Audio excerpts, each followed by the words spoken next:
This hearing of the Senate Foreign Relations Committee will come to order. In the stores of Nagorno-Karabakh, the shelves are empty. Ambulances don't have gas. Miscarriages have nearly tripled, and the BBC reports that a third of all deaths there are now from malnutrition. For months, Azerbaijan has blocked access to the Lachin corridor to Armenia, keeping out humanitarian aid to this ancient Armenian community that is starving to death. Now, my understanding is that one truck went through the Agdam corridor, one truck, for a population of 120,000 Armenians. Before the blockade, there were 120 trucks passing through each day. So let's not be fooled by the regime's attempt to muddy the waters. President Aliyev says he's not organizing ethnic cleansing, but that is exactly what he's doing. By leveraging humanitarian aid, he aims to either coerce the people of Artsakh into political submission or starve them to death. And given that he is reportedly amassing forces along the border, we must be vigilant about military action. So as we sit here today with the lives of so many people hanging in the balance, time is of the essence. The former prosecutor at the International Criminal Court, Luis Moreno Ocampo, recently wrote, and I quote, "Starvation is the invisible genocide weapon. Without immediate dramatic change, this group of Armenians will be destroyed in a few weeks." Close quote. A few weeks. That is how long we have.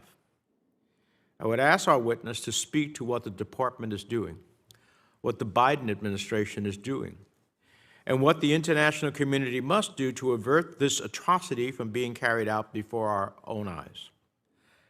I was pleased to see that Secretary Blinken has recently personally gotten involved, but let me be clear.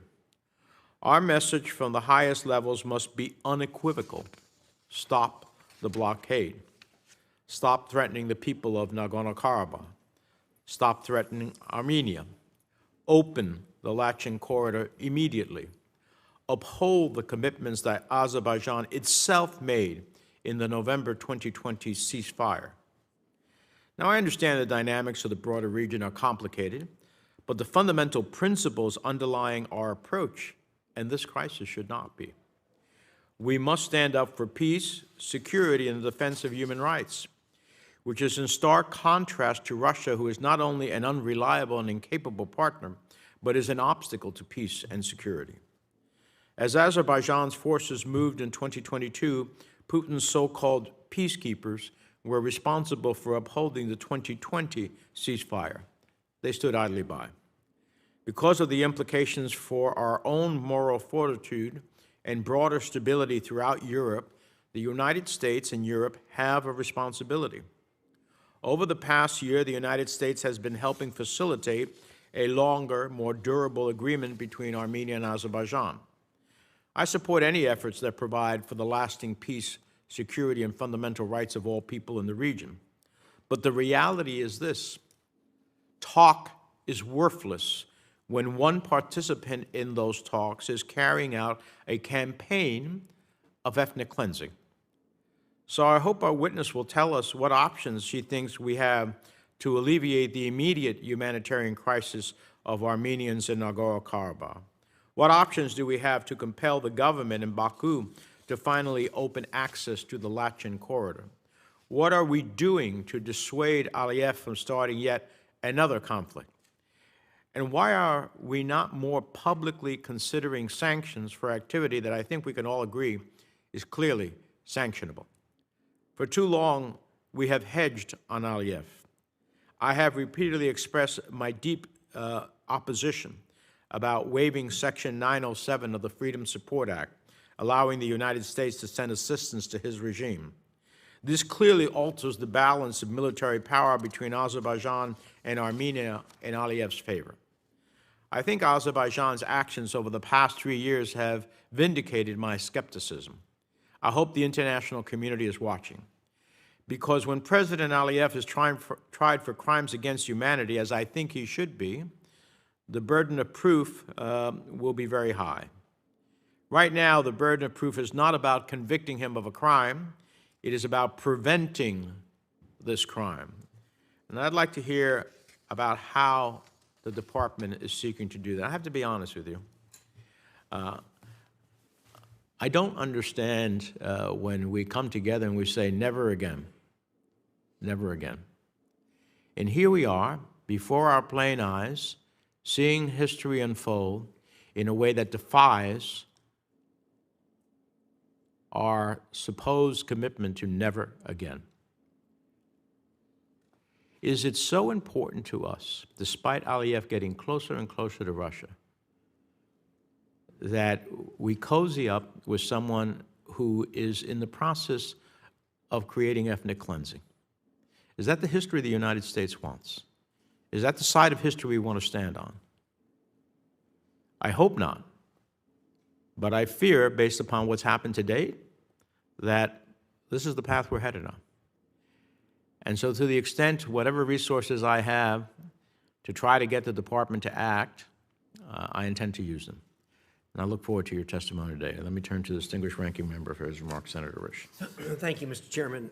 The ongoing instability in Europe and Eurasia has made clear the need for a strong U.S. policy on the Caucasus, a region that continues to grow in importance due to its proximity to regional problematic actors like Russia, Iran, and Turkey. Tensions are rising again between Armenia and Azerbaijan over the Nagorno-Karabakh. The United States must push back on policies that disregard the best interests of Armenia and Azerbaijan and run counter to U.S. interest. We should be able to do both. This morning, I hope to hear from our witness about the efforts the U.S. government is taking to bring this conflict to a peaceful and sustainable resolution, and to reassure our friends about the U.S. Remaining engaged. I share the chairman's concerns in this regard.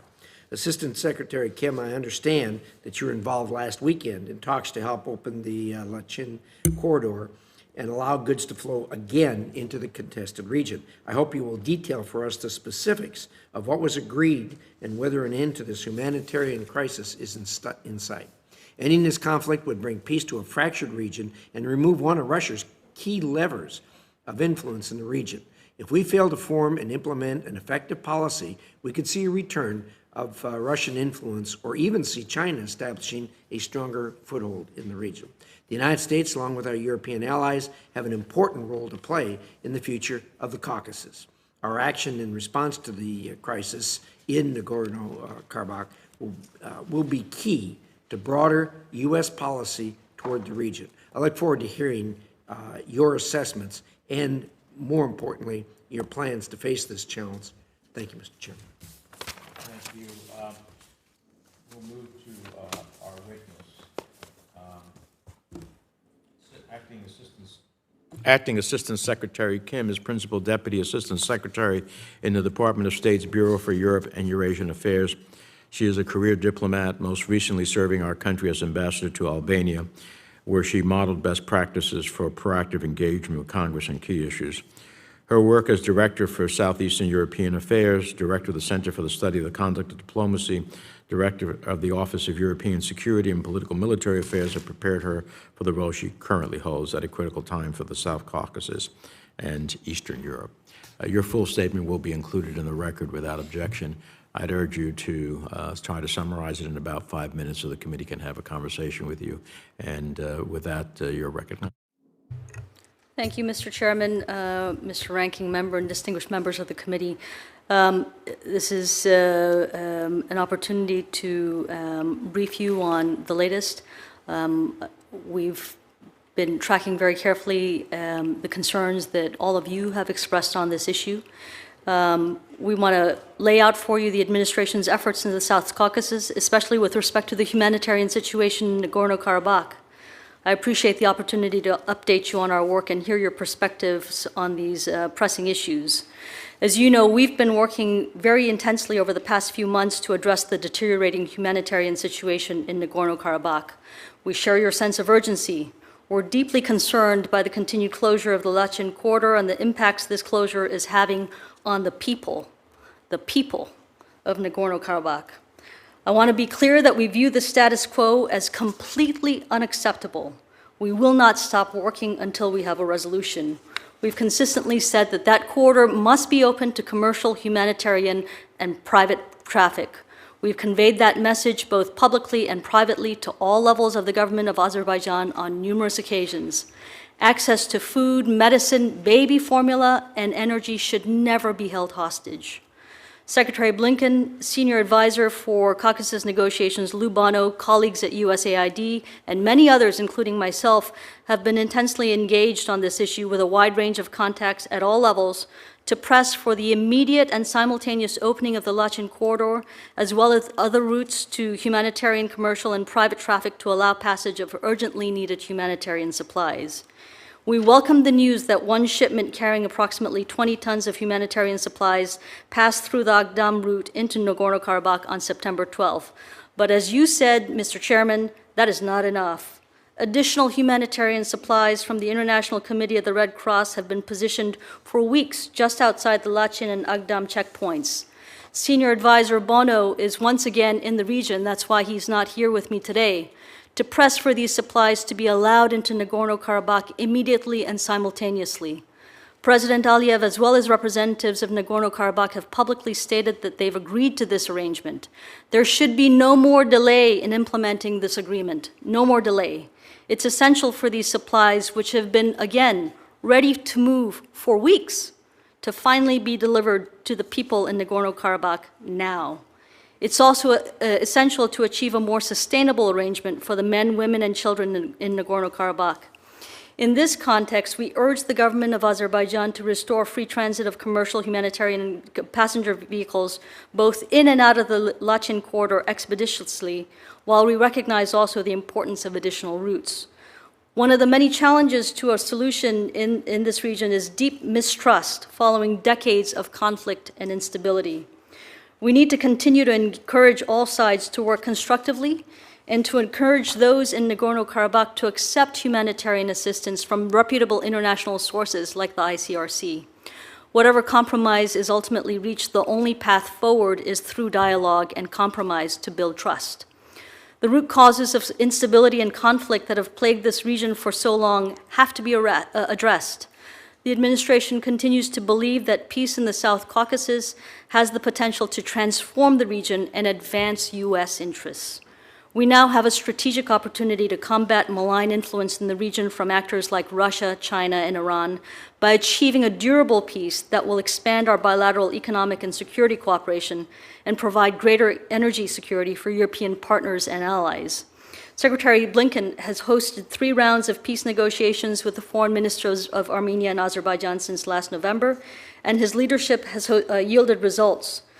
The sides have made progress on a peace agreement that could stabilize the region. Armenia and Azerbaijan's border commissions have begun discussions on the complicated issue of delimiting the border, and we will continue to support progress on a peace agreement between the sides. Progress will not come easily or quickly, but we're determined to do all we can to support a dignified, and durable peace, an objective that is imperative in the broader regional context. We've invested in this effort because we believe peace between Armenia and Azerbaijan would have cascading benefits for the region that are in the U.S. national interest. A dignified and durable peace could facilitate regional energy security and boost regional transportation links, in turn improving economic prospects of all countries in the region and improving the lives of millions. The United States could increase our security cooperation in the region and build the confidence and capacity of each country to preserve and protect its sovereignty and independence. In the context of any peace discussions, we've made clear that the rights and security of the ethnic Armenians of Nagorno-Karabakh must be protected. This is an essential element of any durable and dignified peace agreement.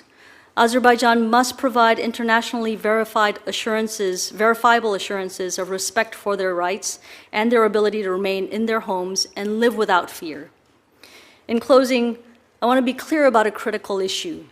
The United States will not countenance any effort or action, short-term or long-term, to ethnically cleanse or commit other atrocities against the Armenian people of northern Nagorno-Karabakh.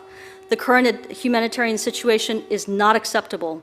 Humanitarian access through the Lachin corridor and other routes must be available now. We will do everything possible to make that happen, and we look forward to continuing to work with you and the rest of this committee to make that happen.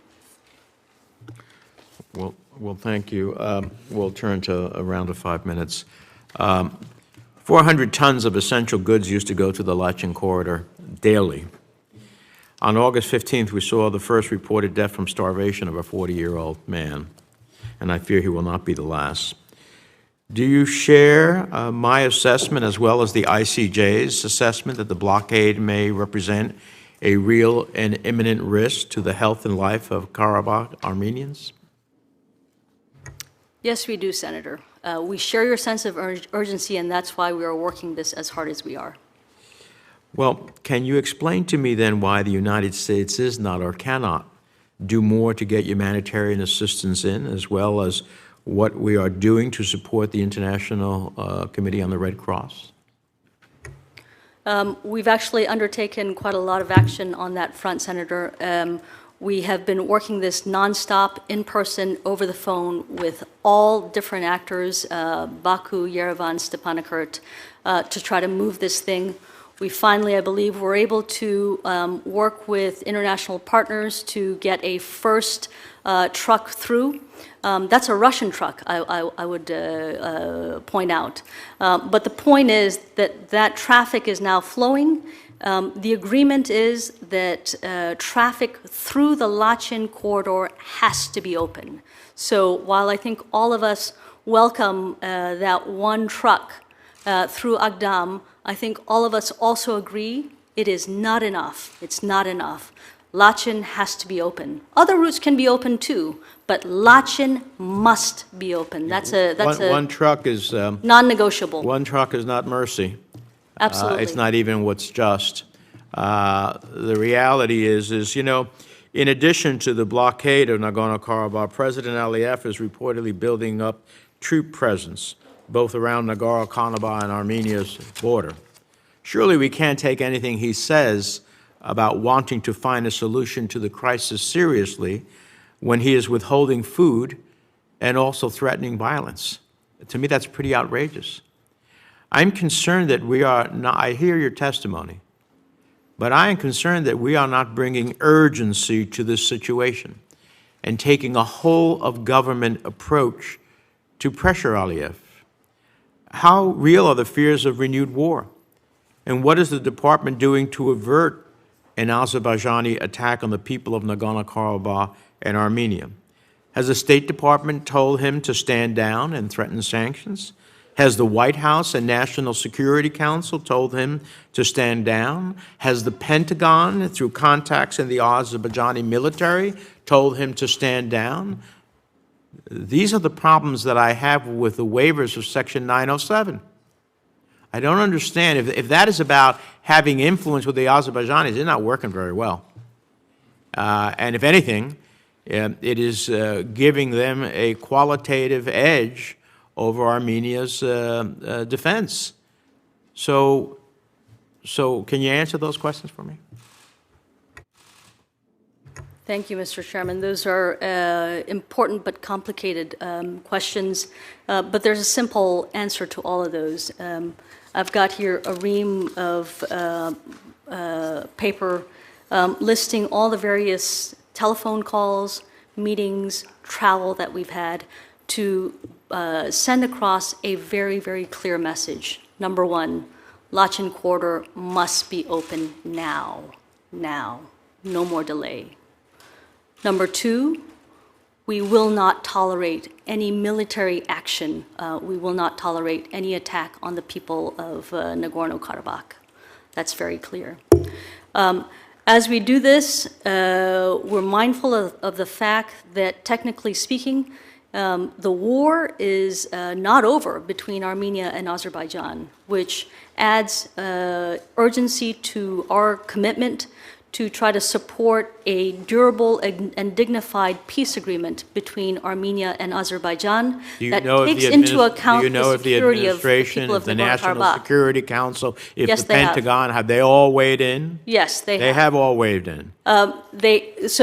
Jake Sullivan hosted the foreign ministers of Nagorno-Karabakh, Armenia and Azerbaijan a few months ago for discussions here in Washington. The Secretary has done several rounds of that.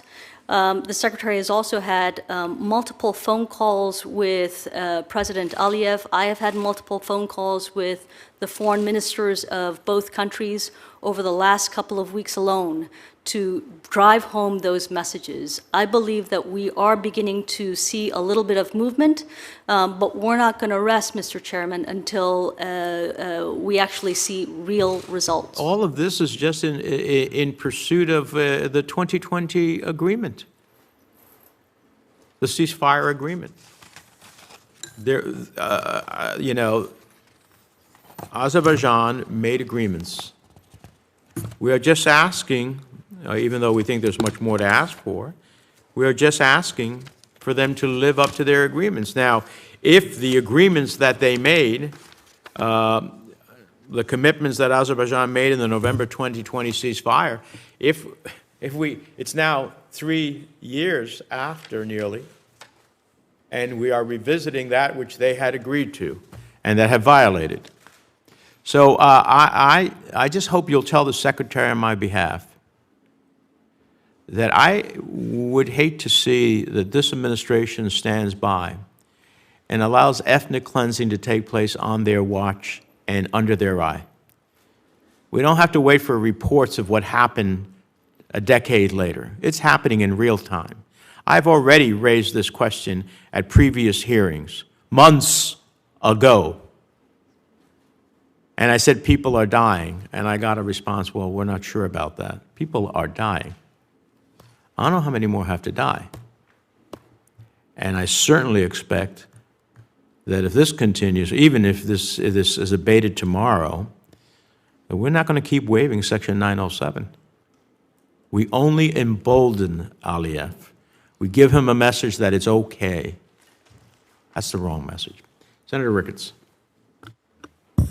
Thank you, Mr. Chairman. Thank you, Assistant Secretary Kim. Since the breakup of the Soviet Union, Armenia has been an important security partner for Russia and houses one of the few military bases the Kremlin maintains on foreign soil. It's also remained a member of the Collective Security Treaty Organization. Armenia prioritizes its relationship with Russia mainly because it's the only game in town for security on Nagorno-Karabakh. However, given Russia's reluctance to intervene in the 2020 conflict and enforce the ceasefire agreement, since Armenia appears Armenia has second thoughts about its longtime partnership with Russia and shifts toward the West. Earlier this month, the Armenian Prime Minister said that the country's reliance on Russia, wasn't paying off, particularly as Moscow struggles to supply its own military, let alone partnering with other militaries. He continued, dependence on just one partner in security matters is a strategic mistake. Armenia followed up by announcing its first ever tranche of humanitarian assistance to Ukraine. And this week, U.S. forces commenced 10 days of joint exercises with Armenian soldiers. This is clearly an embarrassing setback for the Kremlin, which has summoned Armenia's ambassador to complain about unfriendly steps the country was taking.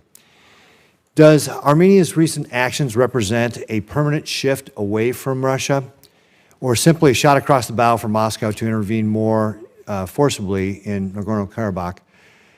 Do you have thoughts on this? What direction is Armenia going? Senator, thanks for that question. I think after Russia took the action that it did against its neighbor Ukraine on February 24th last year, all of Russia's neighbors are sleeping with one eye open, as they should be. I think all of them are understanding that as they watch this vivid, grotesque demonstration of Russia's disregard for the territorial integrity and sovereignty of their neighbors, they are beginning to have second thoughts about having invited Russian troops onto their territory, relying on Russia as their sole source of energy, hosting Russian military installations in their lands. And this is a set of questions that deserve to come up. What it also does is it represents an opportunity for us to develop these relationships. And so, Senator, as you point out, our military is out there in Armenia to conduct our first ever bilateral military exercise with Armenia, and we're going to continue to take advantage of it. Okay, so specifically, you were very broad when you started off your remarks there. Specifically with regard to Armenia, is Armenia, again, is this a shot across the bow to Moscow to get them to pay more attention to Nagorno-Karabakh, or is it more about they want to move away from Russia permanently and more toward the West? Do you have an opinion on that? I think it's too early to tell. Too early to tell? But it doesn't mean that we shouldn't jump in there to turn it into exactly what we would like to see it be, which is a real decision to partner with us as opposed to Russia. But to get there, we need to be present, which is why our assistance to Armenia counts so much and our partnership counts so much. So given Armenia's reliance economically, militarily, and so forth on Russia, are there concerns or is there a risk that Russia might respond more forcibly if they continue to see the Armenians move toward the West? I think Russia has proven itself and Putin has proven himself to be vindictive to anyone who does not bend to his will. So yes, we are very much on the alert for that. So what's your thoughts on the strategy of how we walk that line then between continuing to develop relationships with Armenia and not triggering some sort of Russian response that would be more forceful? I think we've got to keep a close watch on the situation. We need to increase the array of assistance that we provide to Armenia, whether it's developmental assistance, whether it's defense partnerships, security activities, and expand those out as much as we can in a way that is acceptable for the Armenians themselves, right? This can't be a unilateral move. So we got to do this in true partnership with Armenia and make sure that we're providing the support that they need to make the turn that they'd like to make. So Russian sanctions evasion has been a particular problem in the Caucasus. And Armenia has allowed Russia to access key microchips and electronics that Russia needs for its war on Ukraine. Has Armenian enforcement of these sanctions improved, or does it remain a country of concern for sanctions evasions? I believe that they have been observing those sanctions. They've been observing the sanctions. They've been shutting off Russia from getting microchips and so forth? I believe so, but I'm going to have to... Yeah, we'll take that question back and get back to you, sir. Great. Thank you very much. Mr. Chairman, thanks. Thank you. Madam Secretary, thank you very much for your service. We appreciate it very much. We want to have a strong strategic relationship with both Azerbaijan and Armenia. And I think we have an opportunity now with the relationship declining between Armenia and Russia to be able to achieve that. But it depends upon us standing by our values as we resolve the issues in the contested area. I agree with Senator Menendez. The humanity crisis is horrible. And every day we wait, more people are dying. And the United States needs to take decisive action. And in doing that, in bringing the parties together and enforcing the corridor, safe corridor for the humanitarian assistance and having a ceasefire and setting up the climate to resolve on a more permanent basis the governance of the region. But to do that, we have to be able to show that we're serious about this. And I just really want to underscore the point that Senator Menendez said.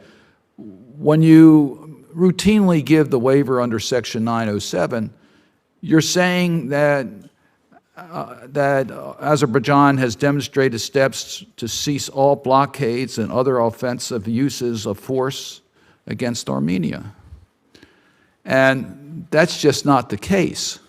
So we lose credibility when that happens, when we aren't prepared to take decisive steps based upon our values. Yes, we want to have a strong relationship with Azerbaijan. They're an important country for us. But as President Biden has said frequently, our foreign policy will be wrapped within our values. And it's difficult for some of us to understand that based upon the actions in that region. I'm going to mention one specific case that was brought to my attention in Azerbaijan, and that is the activist who was imprisoned, Gubad Ibad Uglo. I don't know if you're familiar with that case or not, but the United States doesn't stand by and let activists be imprisoned because of their speech, particularly with countries that we want to have a strategic relationship with, including a financial relationship with. We consider sanctions for those types of activities. Tell me how the administration is handling those types of activities within Azerbaijan and why the continuation of the waiver doesn't give the wrong signal in trying to resolve the conflict. Thank you, Senator. President Biden and Secretary Blinken have made very clear that human rights and our values are at the center of our foreign policy. And we take every opportunity to drive that home with all of our partners, every country that we deal with, including with Azerbaijan. And as you rightly point out, we have an opportunity and an imperative to develop a strategic relationship with Armenia as well as Azerbaijan. In that context, when we look at requesting a waiver for 907, we want to make sure that we're doing two things. First of all, that none of the assistance that we provide could ever be used for offensive action against Armenia, and two, that it is in the U.S. national security interest to do that. In the past, when we have requested 907 waivers, we've used that assistance to help the Armenians beef up their border security, especially with Iran, and that has rendered concrete results in terms of stopping stopping narco trafficking, which is used to finance the IRGC. So there are real results from that. But we hear you on needing to be very serious and to be very thorough as we deliberate on whether or not to request a 907 waiver. We take that responsibility very seriously. I would note that the last 907 waiver expired in June. We have not submitted a new waiver request yet because we are reviewing the situation very carefully. I also want to assure you, Senator, that we look at the wide range of tools that are available to us to influence the behavior, to persuade others along, and we won't rule anything out. Let me just interrupt at that point because I have a limited amount of time.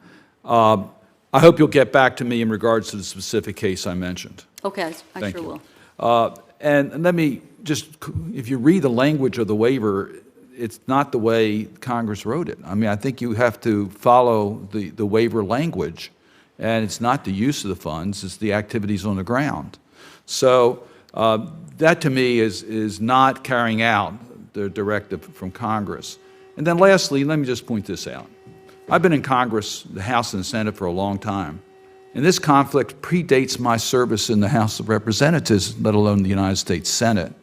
I serve on the Helsinki Commission, chaired it many years. I know the OSCE Minsk group. That group started in the 90s and has been declared dead by some, but certainly has not been effective in ending this. We know about the violations of the ceasefires over and over and over again. This conflict has gone on way too long. We saw that when we've had long-standing conflicts, U.S. leadership has been instrumental in ending those conflicts. We've seen that in our hemisphere. U.S. leadership is needed desperately to end this humanitarian crisis and give us a path towards a resolution of the conflict. Senator, we agree with you fully. That's why we've got the special advisor, the senior advisor out in the region. We've been engaged for weeks, months, years. That's also why the Secretary of State has personally been engaged in these peace discussions, and will continue to do that. Senator Murphy. Thank you very much, Mr. Chairman. Thanks for convening this hearing. Thank you for your testimony today. I mean, let me first just associate myself with the remarks of the chairman and Senator Cardin and others. This is obviously a crisis, one that requires active U.S. leadership. I understand the difficult question regarding the pressure points on Azerbaijan, but at this point, I think you have to put all possible tools on the table because gentle diplomacy does not seem to be working. I guess I want to ask you a question about the state of the Russia-Azerbaijan relationship, because we have been hard at work, along with our European colleagues, over the course of the last decade, trying to help Europe slowly wean itself off of dependence on Russian gas and oil. And part of that strategy has been to deliver more Azerbaijani gas and oil to Europe. We think that that's a more responsible choice. I think we now have to question whether or not that premise stands, and it is interesting that Russia is making these new overtures to Azerbaijan because it sees that their energy products are going to matter more to Europe, and to the extent that Russia and Azerbaijan can link up on national security policy, then the leverage that Russia is losing, it perhaps could gain back. And so what are the implications for the U.S. and for Europe as Azerbaijan and Russia draw closer? What's the nature of that relationship? And did we perhaps make the wrong bet by moving more Azerbaijani resources into Europe? Could we come back, and could Europe come back to ultimately regret that decision? Thank you for that question. The relationship between Azerbaijan, Armenia, Georgia, everybody else in the region with Russia is dictated by geography and history. And it's not just the history of a few years in the Soviet years, it's generations and centuries here. We are working hard to rebalance that in our favor.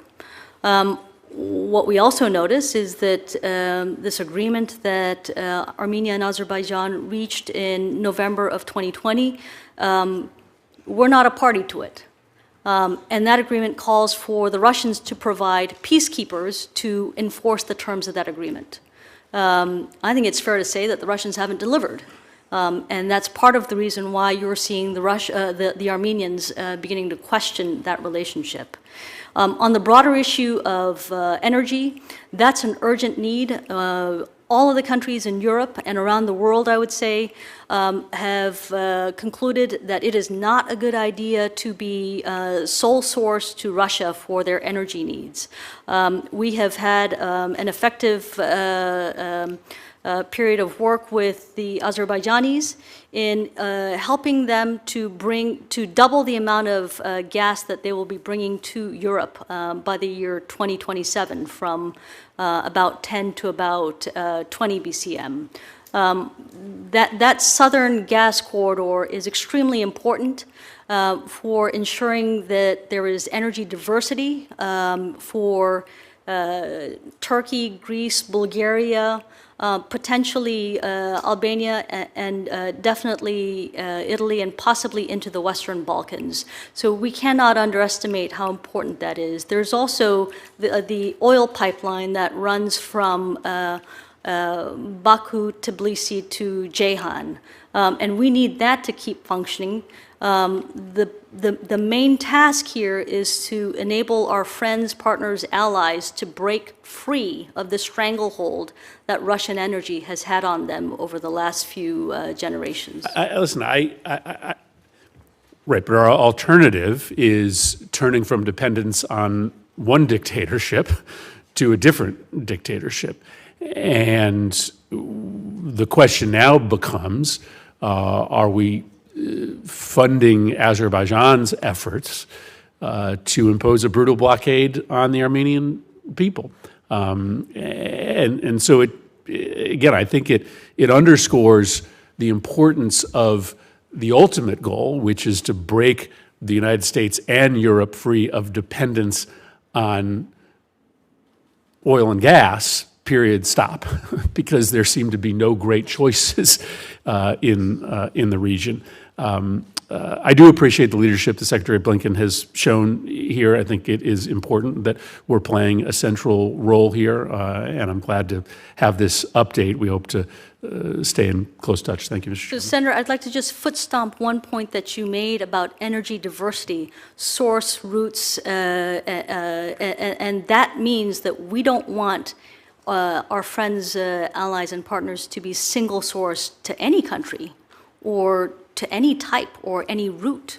That's not in their interest. We want our friends, allies, and partners to have multiple ways to get energy so that nobody can hold them hostage based on energy needs. Right, but we are seeing a remarkable amount of coordination between countries that are part of that system of multiple supports. Most recently, the Saudis and the Russians essentially colluding to keep the price high enough in order to continue to fund the war. So this strategy of being dependent on a system and series of dictatorships, again, may not necessarily bear the strategic gain that we think it does. Thank you. Senator Kane. Thank you, Mr. Chair. Secretary Kim, I associate myself with many of the questions that have been asked. I want to offer an observation and then a question that's a follow-up from something that Senator Cardin was asking about. So the observation is this. When following the Azerbaijani incursion into Armenia in 2020, Russia, who is a treaty-bound security partner of Armenia in the Collective Security Treaty Organization, took no action to defend its CSTO member. Now, contrast that with NATO. NATO linking arms because of American leadership and the leadership of others to battle against, to help Ukraine battle against the illegal war, the illegal invasion by Russia. Sweden and Finland coming into NATO. Sweden's accession is still pending, but just this week they committed to increase their own defense spending by 28% to reach the 2% commitment of NATO members. And so look at a NATO that's getting stronger, that's making more investments, that's demonstrating its mettle, and then a CSTO where Russia won't even take action to support somebody that it's treaty bound to. I think that speaks volumes. The question I wanted to return to is the question about Dr. Gubad Ibadoglu, who is a National Endowment for Democracy Fellow in 2015. He has lived in New Jersey and Virginia, and most recently, North Carolina. He's tied with American universities, especially the University of North Carolina. He is a prominent Azerbaijani scholar, and he's written about the very issue that Senator Murphy was asking about, the fact that oil revenues often go hand in hand with corruption and poor governance. And so as a scholar, he's written about that. And because those writings are unpopular with the rulers of Azerbaijan, he and his wife were arrested in July with no due process. He remains imprisoned in very poor conditions, and he has numerous health issues. He celebrated his birthday on Tuesday. What can you share about the department's interaction with the government of Azerbaijan regarding Dr. Ibadoglu? We have raised this case, and we will continue to do so. If and when the Senate confirms the next nominee to be our ambassador to Azerbaijan, I can assure you that this gentleman's case will be at the top of his agenda when it comes to pursuing these types of issues. We would like to also reach out to you periodically to find out about the status Absolutely. of this case, and even before a confirmation. I just hope that we raise it again and again and again, because Absolutely. I think the unjust imprisonment of a NED fellow with ties to many of our states is something that needs to be top priority, and I would appreciate you taking that back. Thank you, Mr. Chair. Senator Van Hollen. Thank you, Mr. Chairman, and thank you for your testimony here today. I want to follow up on a couple of questions that have been posed by my colleagues, and I want to second the remarks made by the chairman in his opening statement as well on Section 907, because, as you know, the administration did make the certification, I believe it was in July of last year, is that correct, the waiver? June of last year.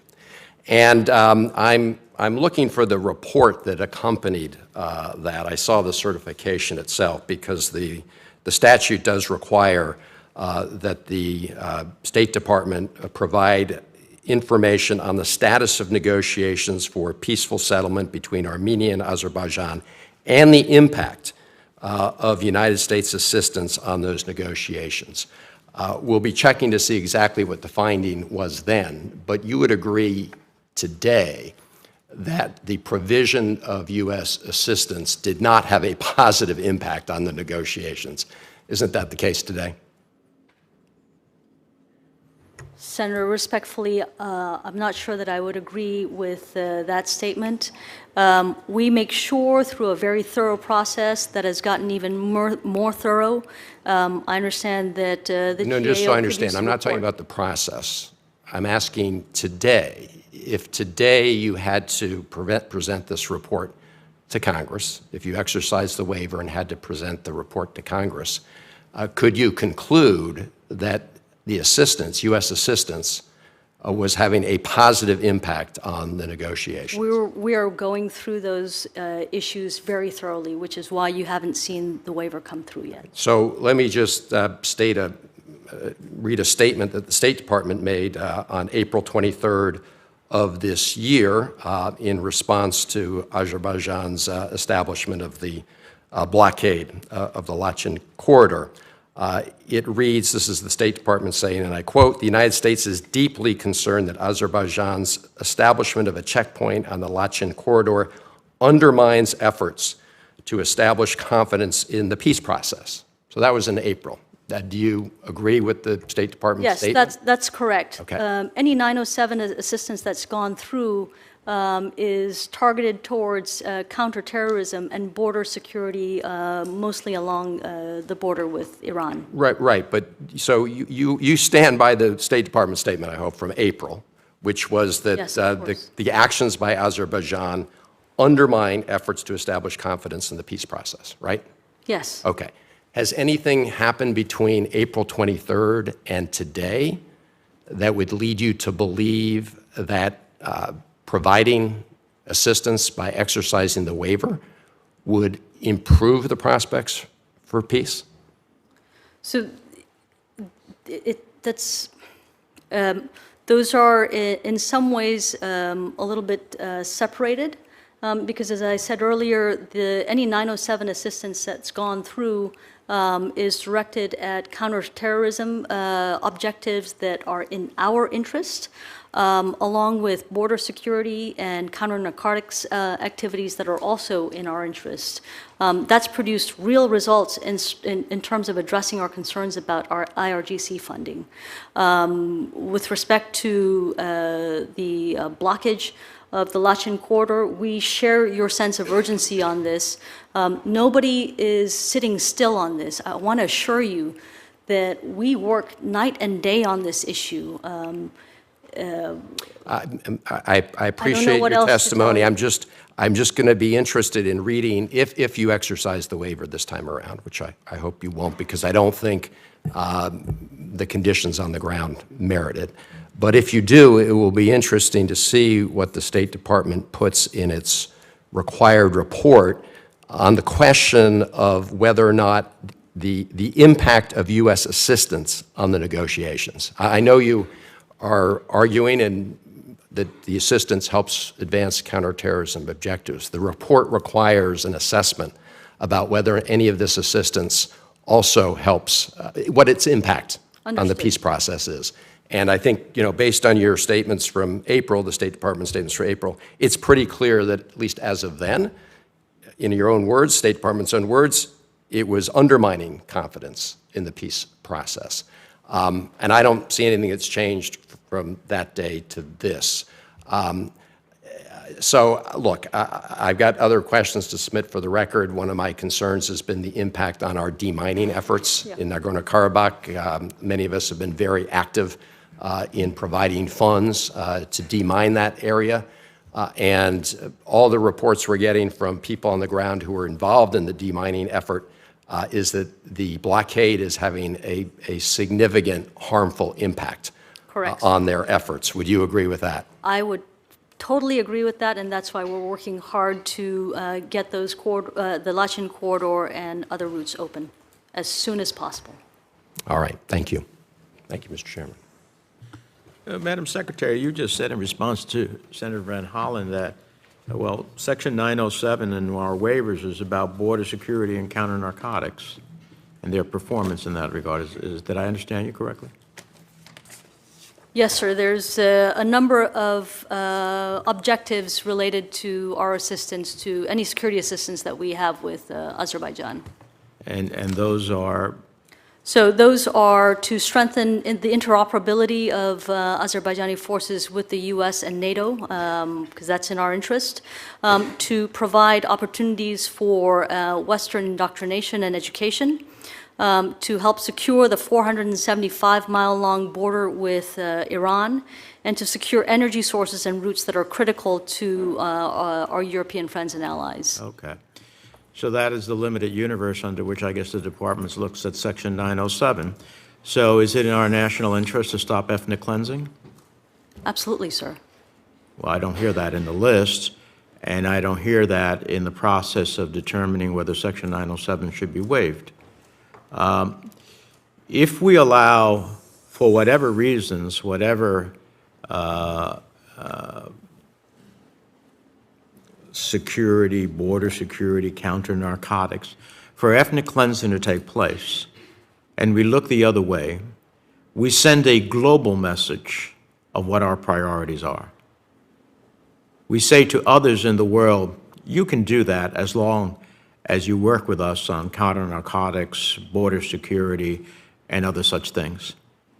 That would be a horrific, horrific result of a policy that would be blindsided to the fundamental proposition that if there's a country in the world that stands for human rights, it's the United States of America.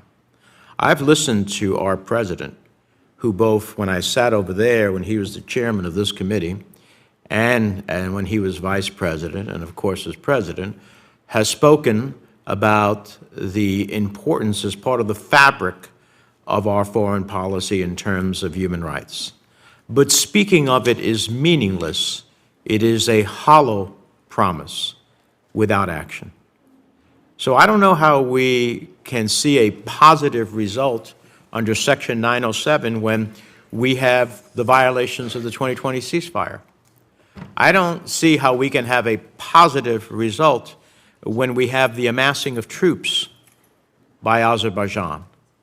I don't see how we can have a positive result when Azerbaijan kills in cold blood unarmed Armenian soldiers and sexually abuses and mutilates a female Armenian soldier.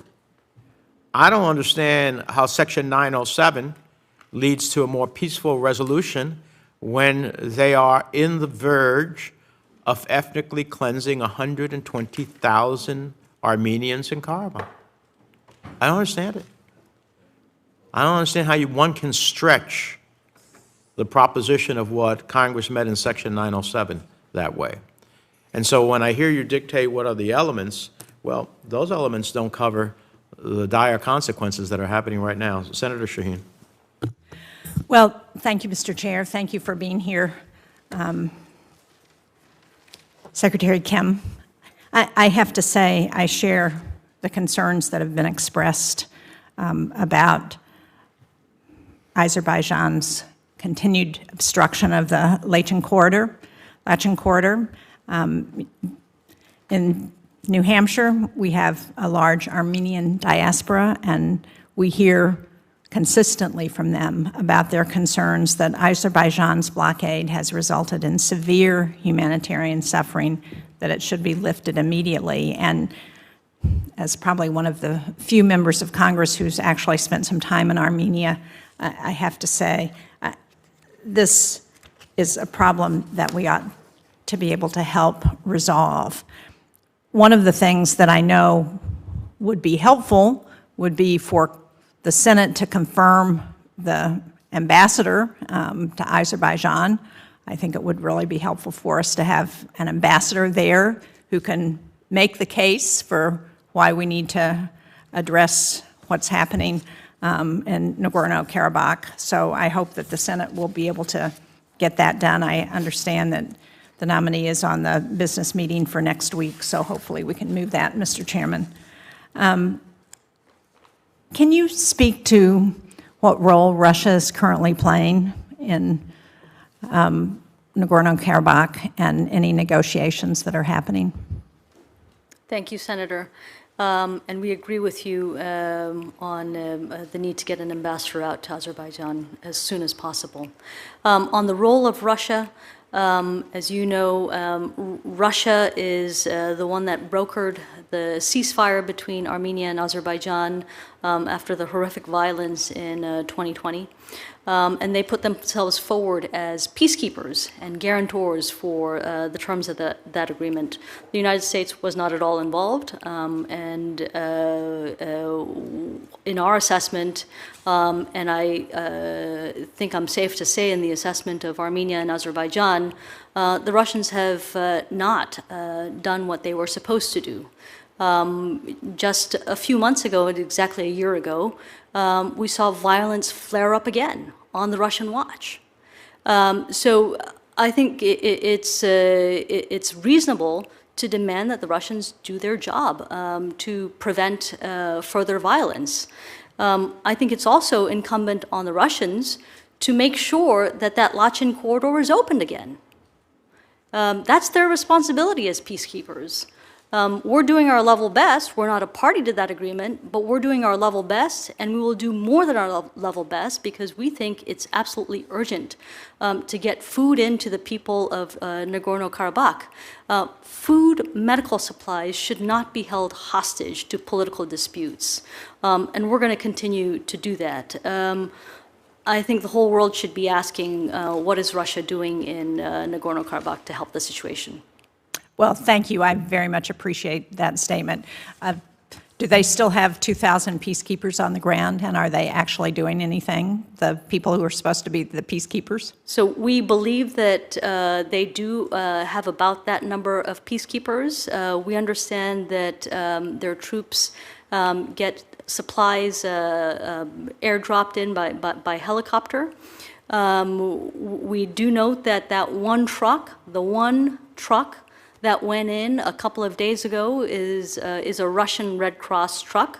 But again, that's not enough. That's not enough. That's not what the Russians took on as a responsibility to secure the people of Nagorno-Karabakh. And it's not what both the representatives of Nagorno-Karabakh and President Aliyev agreed to in principle, which was that they would open Lachin and other corridors immediately and simultaneously without delay. Thank you. I don't have much time left, but I did want to raise the role of Georgia, because Georgia has previously played a constructive role in trying to facilitate negotiations between Armenia and Azerbaijan. And as we know, excuse me, the domestic political situation there is very challenging. I appreciate the response I received to a letter to Secretary Blinken and Administrator Powell with respect to a long-term election mission. Can you talk about why that might be helpful?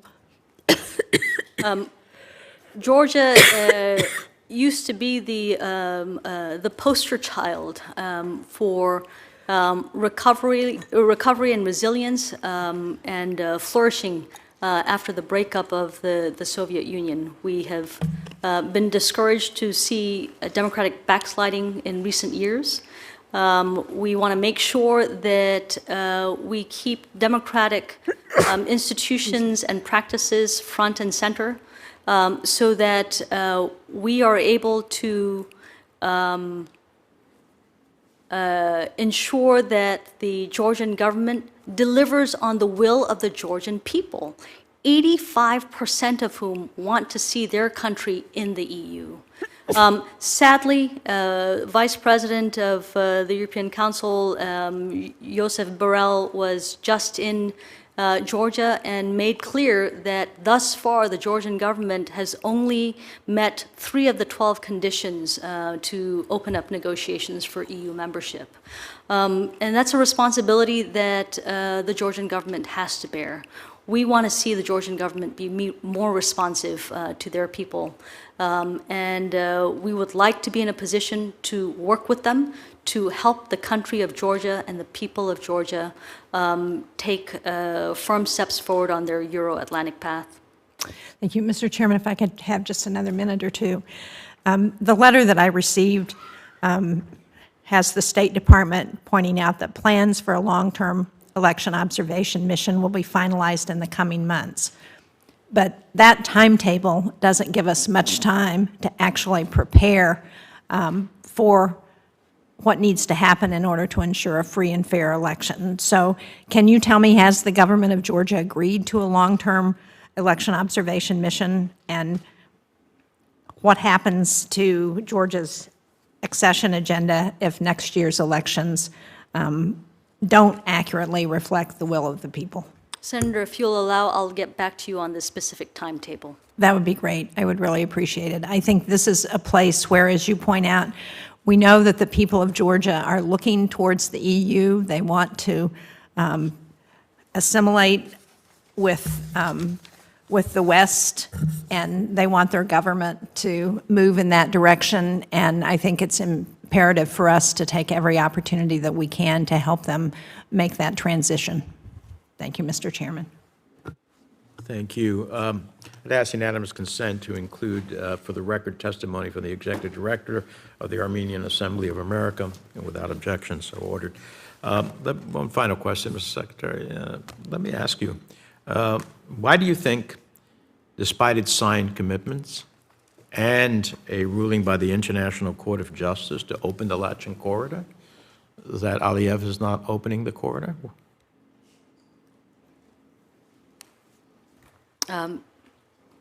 We could probably have that discussion in a different setting, sir.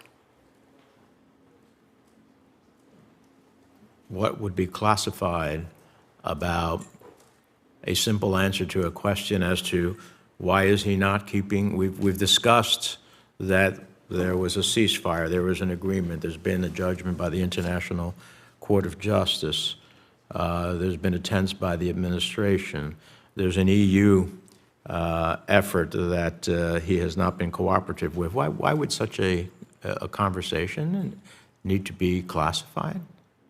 I think that there are elements, Mr. Chairman, that I would like to be able to discuss with you in a different setting. Well, I'll give you an unclassified answer. He doesn't want to open the corridor because he is in the process of trying to subjugate these people by starvation or by the threat of starvation at the end of the day and subject them to his will. That doesn't have to be classified. I'm amazed sometimes. I've been doing this for 31 years. I'm amazed sometimes at what the department comes before this committee and says. I have other questions. I'll submit them for the record. There's a vote going on the Senate floor. With that, the record for this hearing will remain open until the close of business on Friday, September 15th. But thanks to the committee for your appearance. This hearing is adjourned.